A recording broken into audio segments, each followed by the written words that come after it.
Welcome to the deep dive. Today we're looking into quite a specific situation, actually, involving what makes a church a true church. That's right. It all seems to stem from a baptism that happened at the First Reformed Church of Bulletin, FRCB, back on April 24th, 2022. And this wasn't just a minor point of discussion. It actually led to a split, didn't it? A group associated with candidate Jeremiah Pasquale left FRCB. Yeah, they did.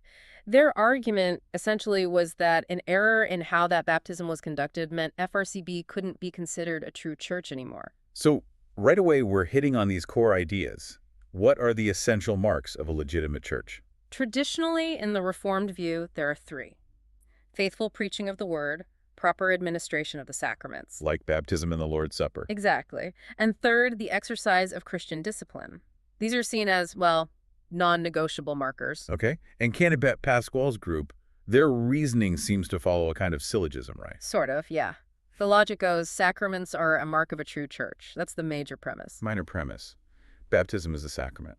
Conclusion. Therefore, an error in baptism means FRCB is a false church. It sounds logical on the surface. But the source material we're looking at really pushes back on that conclusion. It argues it's not quite that simple. Right. It points out, well, hang on, sacraments aren't the only mark.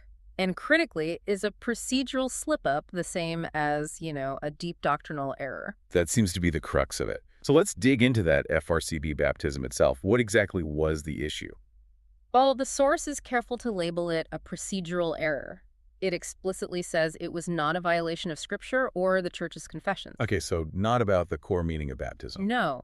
It involved someone transferring their membership from another church, PRCP, I believe. And the specifics aren't laid out, but maybe it was paperwork or how the transfer was announced, something in the mechanics of it. But not about, say, the parent's faith or covenant status. The source implies no, it was then about those core theological elements. But for Pasquale's group, any error, even procedural, in a sacrament was enough. A very strict interpretation, then. Extremely. But again, the counter-argument immediately brings up the other marks. You can't just isolate the sacraments. What about preaching? What about discipline? Right, the Belgic Confession mentions all three. It's a package deal, so to speak. Exactly. And this is where the story takes an interesting turn, because it shifts focus to FORPCB. Which is the church formed by candidate Pasquale's group after they left FRCB. Correct. And on September 10th, 2023, they held a Lord's Supper service that the source we're examining calls false. Why false?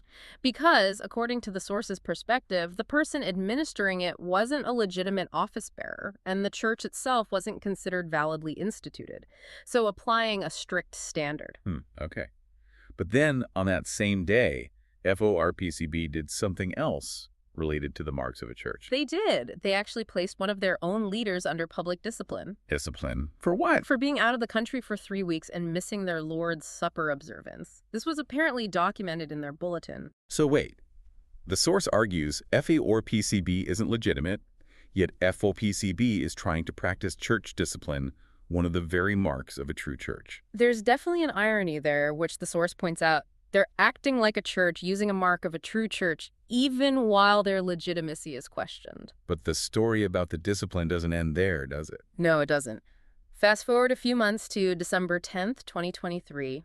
FORPCB issues another bulletin, and they even post this publicly on Facebook. And what did it say? It was an apology. They admitted their decision to publicly discipline that leader was hasty and hierarchical, and that their process was wrong. They basically said, oops, we messed up the discipline procedure. They admitted making an error in discipline. Yes, explicitly. And the source connects this to scriptural guidelines, like in 1 Timothy, about not being hasty, and also to the church order, Article 77, I think. Which outlines a proper process for discipline. Right. Like not naming names right away, consulting other churches. Exactly. Things FORPCB admitted they didn't do correctly, they rushed it. Okay, so now the source applies candidate Pasquale's own logic back onto FORPCB. Precisely. If Pasquale's logic about FORCB's baptism error holds, then the argument would be Christian discipline is a mark of a true church.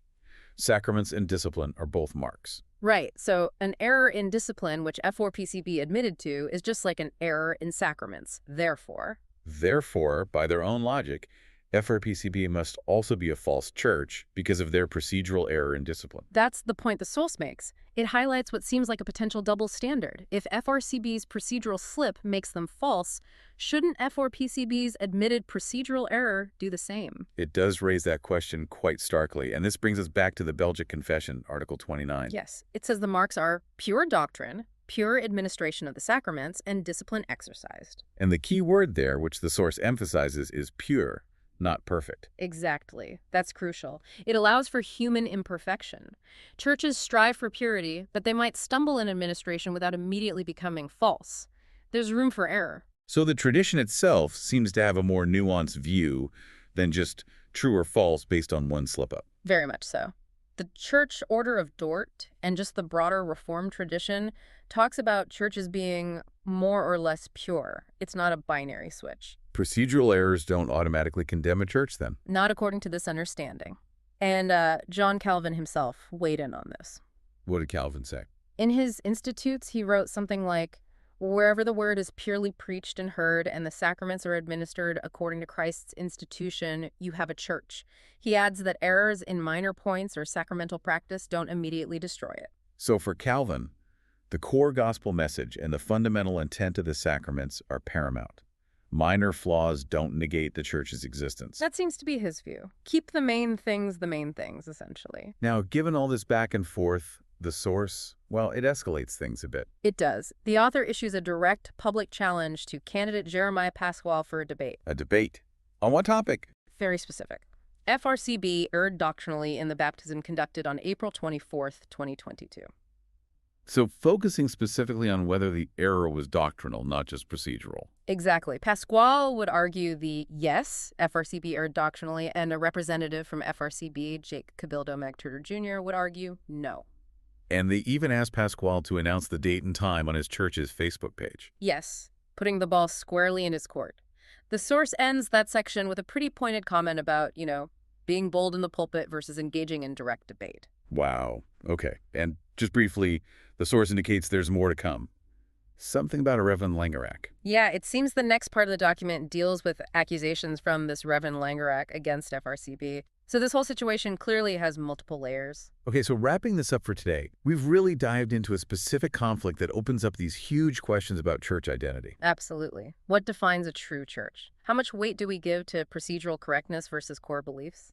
And maybe most uncomfortably, how consistently are these standards applied? The distinction between pure and perfect administration seems really vital here.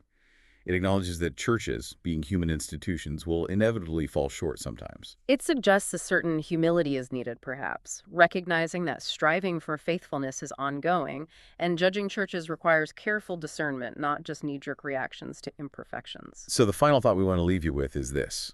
When we think about our own communities or the groups we're part of, how do we navigate that tension? The tension between holding firm to essential principles and extending grace for inevitable human flaws.